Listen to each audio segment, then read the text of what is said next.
আসসালামু আলাইকুম প্রিয় দর্শক, বাচ্চাদের খাবার রেসিপির আজকের আয়োজনে রয়েছে বাচ্চাদের জন্য সকাল ও বিকালের হালকা নাস্তার রেসিপি। একটি ভিডিও থেকে তিনটে খাবারের রেসিপি পেয়ে যাবেন একসাথে। অবশ্যই ভিডিওটি প্রথম থেকে শেষ পর্যন্ত দেখবেন, আর ভিডিওটি টেনে টেনে দেখবেন না। ভিডিওটি যদি টেনে টেনে দেখেন তাহলে কিন্তু অনেক গুরুত্বপূর্ণ তথ্য মিস করে যাবেন এবং কিছুই কিন্তু বুঝতে পারবেন না। তো খাবারটা তৈরি করার জন্য আমি এখানে নিয়েছি কিশমিশ এবং সেই সাথে 2 রকমের বাদাম নিয়েছি, কাঠবাদাম এবং কাজু বাদাম। সাথে নিয়েছি পেঁপে।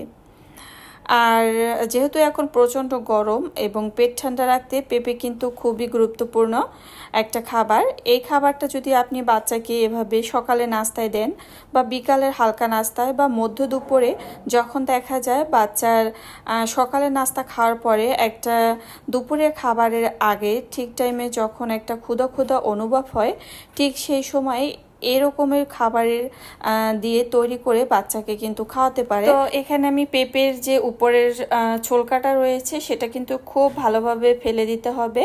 অনেক সময় দেখা যায় হালকা যদি ছোলকাটা ফেলা হয় সেক্ষেত্রে অনেকটা তেতো ভাব থাকে পেঁপের ভিতরে, তাই চেষ্টা করবেন পেঁপের যে উপরের ছোলকাটা একটু মোটা করে ফালানোর। তো পিস পিস করে আপনি আপনার পছন্দ অনুযায়ী কেটে নেবেন। যেহেতু আমি এখানে পানির ভিতরে সিদ্ধ দিয়ে দিব, আর পানির ভিতরে সিদ্ধ দিয়ে কিন্তু এখানে আমি যে ভিজিয়ে রাখা কিশমিশ আর 2 রকমের বাদাম সেগুলো একসাথে দিয়ে দিচ্ছি। যদি 6 মাসের বাচ্চাকে এভাবে পেঁপে দিয়ে একটা নাস্তা তৈরি করে খাওয়ান, সেক্ষেত্রে আপনি বাদামটা ব্যবহার করবেন না। 8 মাস বয়স থেকে বাচ্চার খাবারে একটা করে বাদাম যোগ করবেন। পরবর্তীতে ধাপে ধাপে 1টা 2টা 3টা এরকম করে বাদাম খাওয়াতে পারবেন। যদি 6 মাসের বেবিকে এভাবে পেঁপে দিয়ে পিউরি তৈরি করে খাওয়ান, সেক্ষেত্রে শুধু কিশমিশ ব্যবহার করতে পারবেন এবং মিষ্টি স্বাদের জন্য আপনি তাল মিষ্টি ব্যবহার করতে পারেন বা খেজুরও দিতে পারবেন। তো সব উপকরণগুলো কিন্তু একসাথে দিয়ে আমি সিদ্ধ করে নিয়েছি এবং পানিটা একেবারে শুকিয়ে ফেলিনি। সামান্য পরিমাণ কিছু পানি রেখেছি, ব্লেন্ডার করব সেই কারণে। আর একদম শুকিয়ে ফেললে দেখা যায় পুষ্টি গুণাগুণ অনেকটা নষ্ট হয়ে যায়, তো যার কারণে সামান্য পরিমাণ পানি আমি রেখেছি। তো ব্লেন্ডার করে নিয়েছি আর দেখতেই পাচ্ছেন পিউরিটা কিন্তু খুবই চমৎকার হয়েছে।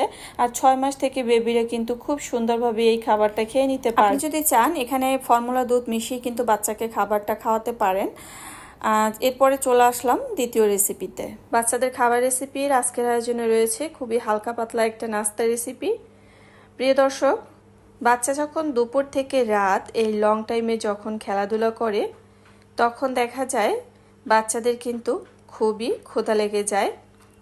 আর যখন ক্ষুধা লেগে যায় তখন এই পুষ্টিকর, স্বাস্থ্যকর, মজাদার নাস্তাটি যদি বাচ্চাকে তৈরি করে খাওয়াতে পারেন, এতে কিন্তু বাচ্চার খুবই এনার্জি থাকবে এবং সবচাইতে এই পিউরিটা এই হিসাবে কার্যকর যে অনেক আপু বলেন যে তাদের বাচ্চার কোষ্ঠকাঠিন্য সমস্যা। তো আপুকে বলবো, সেই সকল আপুদের, যে আপনারা এভাবে বাচ্চাকে একটা পিউরি তৈরি করে খাওয়াবেন, ইনশাআল্লাহ দেখবেন আপনার বাচ্চার কিন্তু পটি হয়ে যাবে।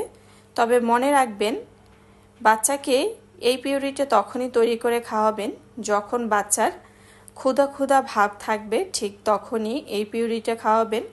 ইনশাআল্লাহ বাচ্চার যে কোষ্ঠকাঠিন্য সমস্যা সেটা কিন্তু থাকবে না। তো যাই হোক, শুরুতে আমি এখানে নিয়েছি আপেল। যেহেতু পিউরি তৈরি করব ফলের, তো সেজন্য আপেল নিয়েছি। তো এই আপেলগুলো আমার কাটা ছিল, যে কারণে বাচ্চাকে খাইয়ে দিব।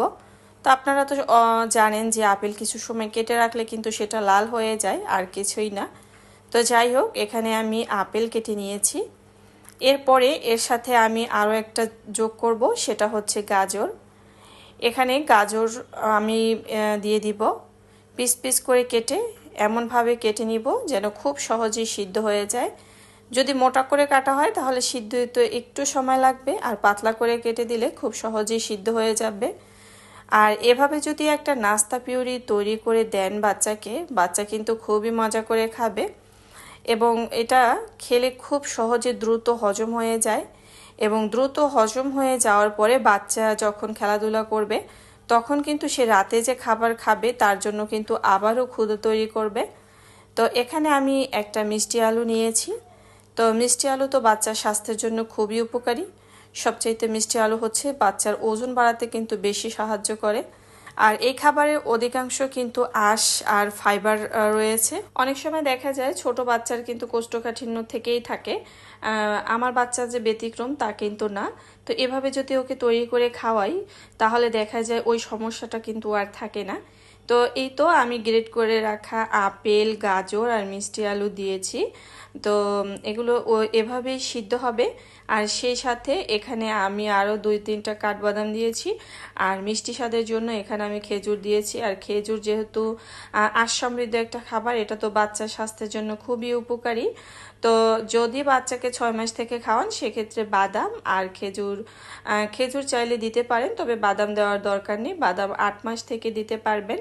আর এভাবে একটা পিউরি বাচ্চাকে খাওয়ালে কি বলবো, ইনশাল্লাহ খুবই একটা পুষ্টিকর খাবার হবে। তো যাই হোক, এভাবে করে কিন্তু আমি সব এগুলো সিদ্ধ হয়ে গিয়েছে, এরপর ব্লেন্ডার করে নিয়েছি। তো দেখতে পাচ্ছেন একদম একটা মিহি পিউরি তৈরি হয়েছে। আর এই খাবারটা যখন আমার বেবিকে খাইয়েছি ঠিক সাথে সাথেই কিন্তু সে পটি করে দিয়েছে। এই নাস্তা রেসিপি বাচ্চাদের কোষ্ঠকাঠিন্য সমস্যা দূর করবে, স্মৃতিশক্তি বাড়াবে এবং ওজন বাড়াতেও কিন্তু সাহায্য করবে। বাচ্চাদের খাবার রেসিপি তৈরি করার জন্য এখানে আমি নিয়ে নিয়েছি মিষ্টি কুমড়ো। মিষ্টি কুমড়ো এতটাই পুষ্টি গুণাগুণে ভরপুর যেটা বাচ্চার স্বাস্থ্যের জন্য খুবই গুরুত্বপূর্ণ। আর পাশাপাশি নিয়ে নিয়েছি আমি গাজরও কোনো অংশে কম নয়। মিষ্টি কুমড়া আর গাজর এই দুইটা কিন্তু প্রচুর পরিমাণে প্রোটিন রয়েছে। আমাদের অনেকেরই ধারণা প্রোটিন হয়তো মুরগির মাংস থেকে বা ডিম থেকে পাওয়া যায়, কিন্তু না, এমন কিছু সবজি রয়েছে যা প্রোটিনে ভরপুর সমৃদ্ধ খাবার, যেগুলো কিনা সবজি থেকেই পাওয়া যায়। তো তার ভিতরে কিন্তু অন্যতম হচ্ছে মিষ্টি কুমড়া আর গাজর। মিষ্টি কুমড়া আর গাজর বাচ্চার রোগ প্রতিরোধক ক্ষমতা বৃদ্ধি করে, তার পাশাপাশি অনেক স্বাস্থ্যের উপকারিতা রয়েছে। এখানে আমি প্রোটিনের হিসাবে আরও দিয়ে দিয়েছি বাদাম। তবে যে সকল বাচ্চাকে 6 মাস থেকে 7 মাসের ভিতরে যদি খাওয়াতে চান এই মিষ্টি কুমড়া দিয়ে এবং গাজর দিয়ে এভাবে পিউরি তৈরি করে, সেক্ষেত্রে বাদামটা দিবেন না। 8 মাস বয়স থেকে আপনি চাইলে বাচ্চার খাবারে প্রথমে একটা, পরবর্তীতে আস্তে আস্তে 2-3টা করে বাদাম বাড়াতে পারবেন। একসাথে 2 রকম বা 3 রকম বাদাম দিয়ে বাচ্চাকে খাবার খাওয়াতে পারবেন না। তো যাই হোক, এখানে আমি এগুলো সিদ্ধ হয়েছে কিনা তো ভালোভাবে দেখে নিলাম। আর এগুলো কিন্তু সবই সিদ্ধ হয়েছে। আর পানিটা আমি একেবারে শুকিয়ে ফেলিনি, সাথে কিছুটা পানিও রেখে দিয়েছি। আর সমস্ত উপকরণগুলো আমি একটা ব্লেন্ডারের ভিতরে দিয়ে এটা একটা সুন্দর মিহি পেস্ট তৈরি করে নিব, যেটা বাচ্চার গলাতেও আটকাবে না এবং 6 মাস থেকে 7 মাসের বাচ্চারা কিন্তু খুব সহজেই খেতে পারবে। এখানে আমি আরও একটা জিনিস যোগ করছি, দেখতে পাচ্ছেন এখানে রয়েছে মুরগির ডিম। এটা হচ্ছে প্রোটিন সমৃদ্ধ খাবার, যেটা বাচ্চার স্বাস্থ্যের জন্য খুবই উপকারী। আর প্রতিদিন খাদ্য তালিকায় যদি ডিম রাখা যায় সেটা কিন্তু বাচ্চার জন্য খুবই ভালো। তো যাই হোক, এই ডিম সিদ্ধ করে নিয়েছি আমি। এখন এই যে মিষ্টি কুমড়া আর গাজর আর সেই সাথে বাদাম সিদ্ধ করে নিয়েছি, আর সিদ্ধ করা ডিম একসাথে দিয়ে কিন্তু একটা মিহি পেস্ট তৈরি করে নিয়েছি। তো এটা এতটাই পুষ্টিগুণে ভরপুর, বাচ্চা তো খুবই মজা করে খাবে এবং বাচ্চার যদি কোষ্ঠকাঠিন্য সমস্যা থেকে থাকে ইনশাআল্লাহ সেটাও কিন্তু চলে যাবে। আসলে বাচ্চাদের ফল দিয়ে তৈরি এমন কিছু পিউরি আছে যেগুলো বাচ্চাকে যদি খাওয়ানো হয় তাহলে কিন্তু বাচ্চার পটি শক্ত হওয়ার কোনো চান্সই থাকে না।